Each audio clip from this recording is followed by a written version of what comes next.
is the moment we've been really looking forward to, isn't it, Hayjack? 6-year-old thoroughbred racehorse.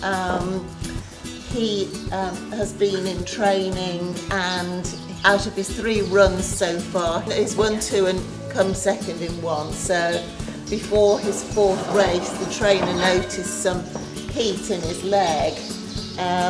Luckily, he got the vet out, and he'd done a small amount of damage to one of the tendons in his leg. Subsequently, he was on box rest for 5 months.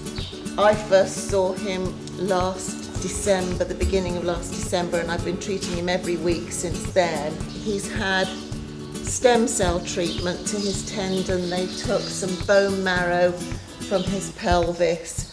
They cultured some stem cells and injected that into the tendon lesion.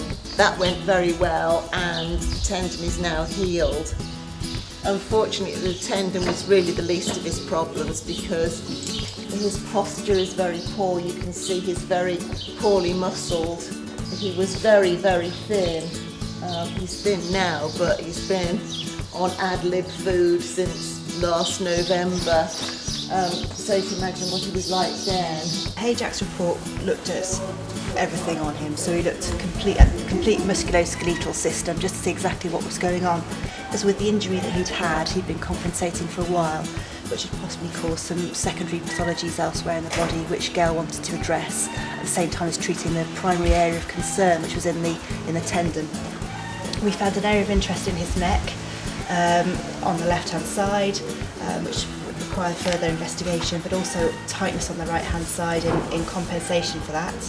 The cooler patterns on his legs denote a neurological dysfunction, which means that one of the branches of the spinal cord where it exits from the vertebral column was being compressed somewhere. And in Hayjack's case, that probably related to the area at the base of his neck that we saw originally on the first couple of images. When the nerves are compressed, they create a localised vasoconstriction, which is why you see these cooler readings here. Knowing there's a neurological problem, knowing that he's going to have some problems with working out where his legs are in time and space, I mean that you can feed that then into the remedial work that he's doing, and you've seen Gail do today with the wrapping exercises to help him realise where his legs are, where his joints are.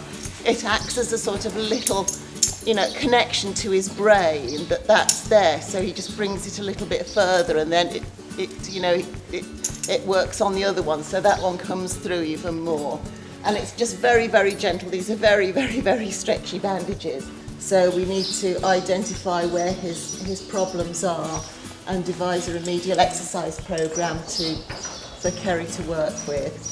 He's been absolutely incredible for Kerry on box rest. A fit thoroughbred on enforced box rest can be a nightmare.